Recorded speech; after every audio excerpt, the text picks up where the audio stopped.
start with the numbers. Say, hey, look, the reason I haven't been able to sell this is because the numbers don't really add up. Here's why you should buy it anyway. You're right.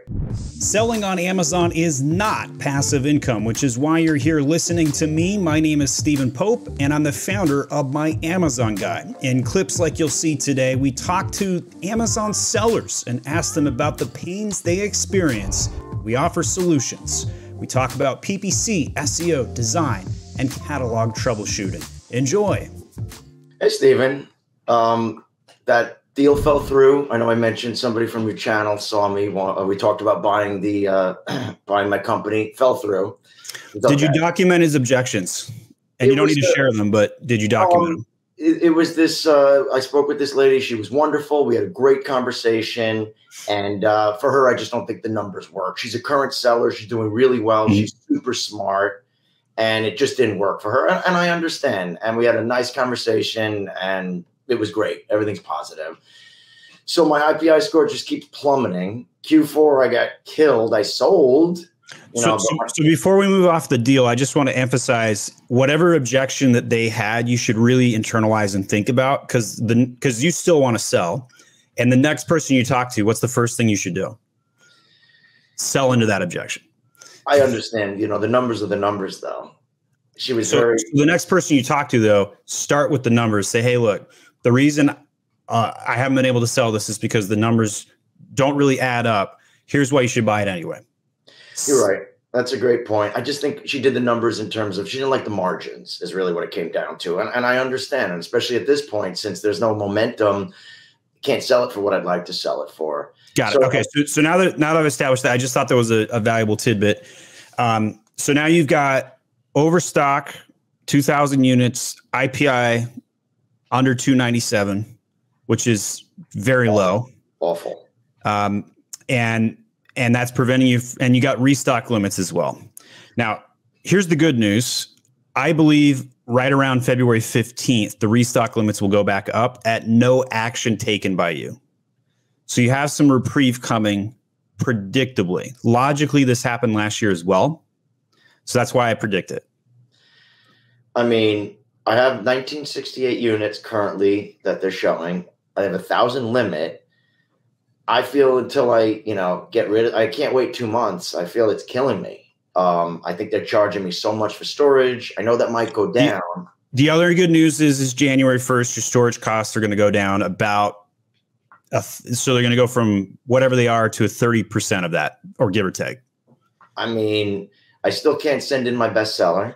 That's a problem. I do think you should still sell some inventory to a second seller just to get inventory moving.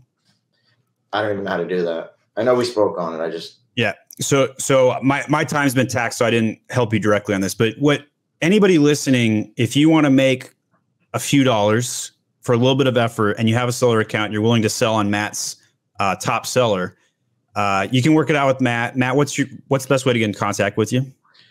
I guess right through Garden Gnomes Galore. You could gardengnomesgalore.com. Just go there. Okay. So send a contact form there. And here's what I propose whoever works this out with you, Matt. Matt sells wholesale directly to the buyer, and it's going to be at a discounted rate.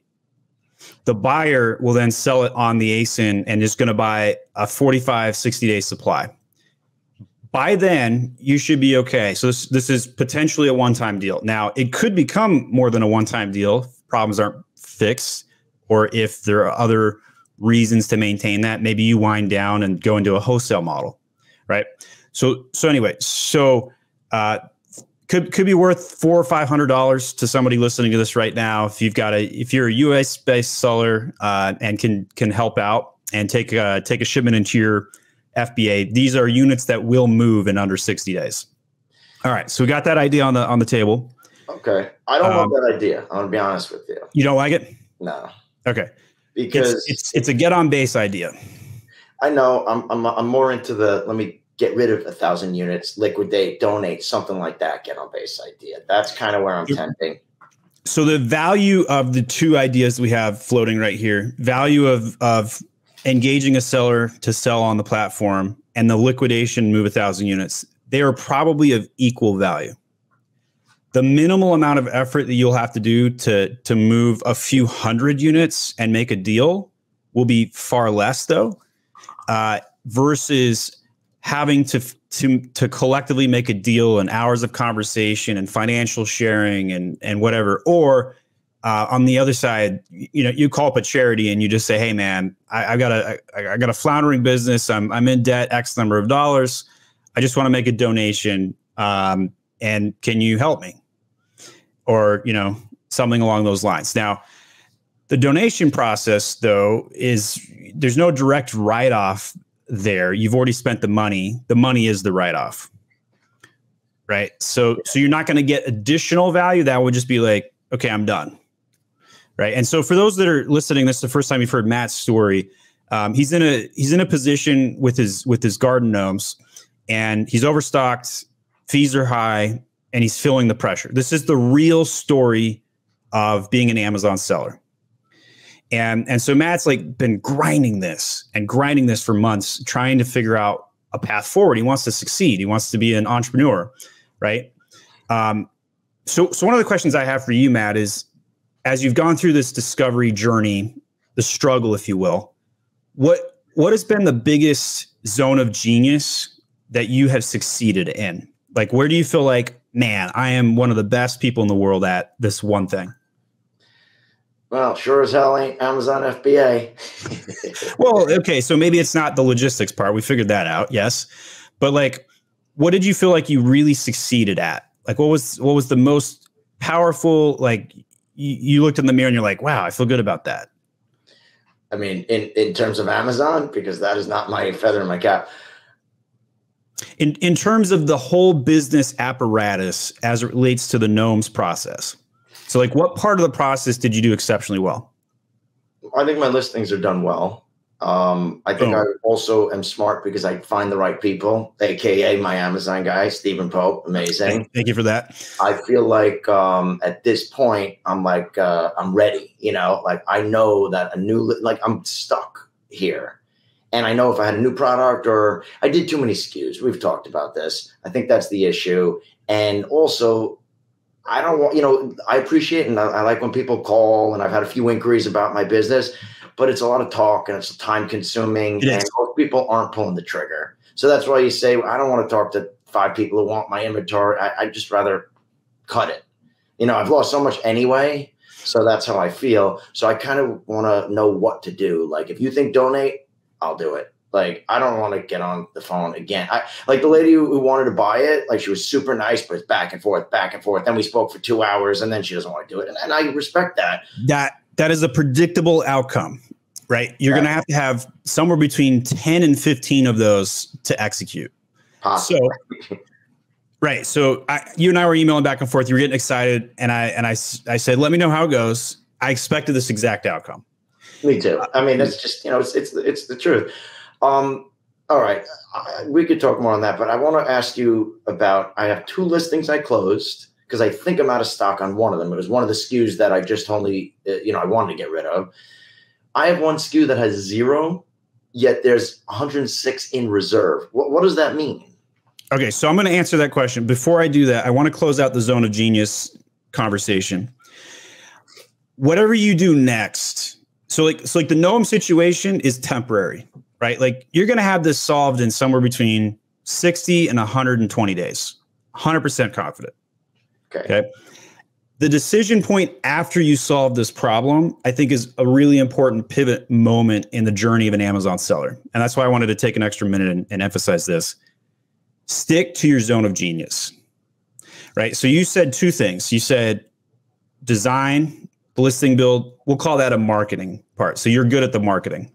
And the second part was deal making. Although you're stressed about the kind of deal making you're having to do with the gnomes. So anyway, I just want to emphasize that. Think about when you make your next step as an entrepreneur, how to stay in that zone and find the next win. And whatever, maybe you partner with somebody who's a sourcing product expert in logistics, for example. All right. So, man, I don't know if you valued that or not, but I felt compelled to do that. So hopefully that was helpful. Yes, definitely. Okay. All right. Let's pivot over to the actual question and where you want to get some value. So the reserved inventory, And this is something you could share your screen and show if you'd like. I'd love to. All right. So feel free to do that. You can hit the share screen button and then I'll pull it in. And essentially, I can predict the answer here. Okay. It's FBA has checked in an item or they've shipped it to another warehouse. Feel free to keep working on the share screen. And once it's resolved, it'll pull out a reserve and go into your actual inventory. The reserve status is kind of a catch-all. It can include stock that is transferring between warehouses, although they did make a new FC transfer drop down. It can include researched inventory. It can include, okay, it's technically FC transfer, but it hasn't fully been put into the bins. It's sitting in a container outside the warehouse, so to speak. Mm-hmm. And it can also include, this is not going to be the reason, but it can also include orders that are pending. So if you're not going to have 137 orders pending, obviously, but it can include that. So those are all the things that reserved inventory can't include. The one that I predict that's probably happening on your account is an FC transfer that just hasn't completed fully. I just want to say one thing. I know you like value, and I know you want to, you really want to get to the heart of it. Here's my biggest takeaway from all this: my units were too big. That's my issue. Too big. I would never buy a product that big. Volumetrically killed me in terms of shipping from China and shipping into FBA. That was the biggest concern. Okay. For a first time starting product, I agree. Yeah. And 10 of them is too much. You know. Okay. Yeah. Now, if you were an operations genius, that was where your zone of genius was, and you'd been shipping big packages for 10 years, I'd be like, heck yeah, do it. Yeah. But without that zone of genius, not a good starter product. Definitely not. Can you see my screen? Yes. Now I can. Okay. All right. So we're looking at the FBA inventory section here. And you want to look at the reserved inventory. Is that correct? Yeah. So, for example, on this guy. And I normally look at reserved inventory from the inventory page, but that's fine. Tell me where to go. Tell me where to go. So I usually like to look at it from inventory manage, all inventory, that top one, actually. Okay. There are different reports you can look at, though, to be clear. And inside of here, I'm getting that same bug. Anybody else getting that same bug on the left-hand side with a weird column coming up right now? I have that on my side right now as well. All right. So in here, we're going to put our cursor over the reserved column. Okay. And you can sort that if you want, or go down to the 106, whichever one has the issue. This is it. Put your cursor there. Yep. On the 106, literally. Click it. And FC transfer. I nailed it. Yeah. All right. So I got it right. Always. And so there is probably, you could file a ticket and say, hey, this has been stuck in FC transfer for 60 days. Put a number on it. Doesn't really matter if it's accurate. Can you please investigate? I don't believe any form of ticketing will actually speed this up, but I 100% think it's worth the 2 minutes of effort to file the ticket.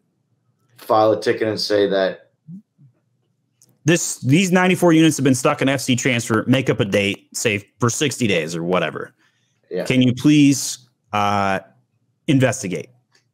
Now, my prediction, that FC transfer will probably be 94 units. If it's already been like this for 30 days, it's probably going to be like this until like Valentine's Day. I'm really sorry to tell you that. Oh, so that's affecting my inventory thing. Okay, so I'll take Amazon is understaffed, and they prioritize not to help the Amazon seller. They prioritize basically on best thing that will help the consumer get packages. And as far as Amazon's concerned, if these 106 units sit on the dock for 2 months, they don't care. Okay.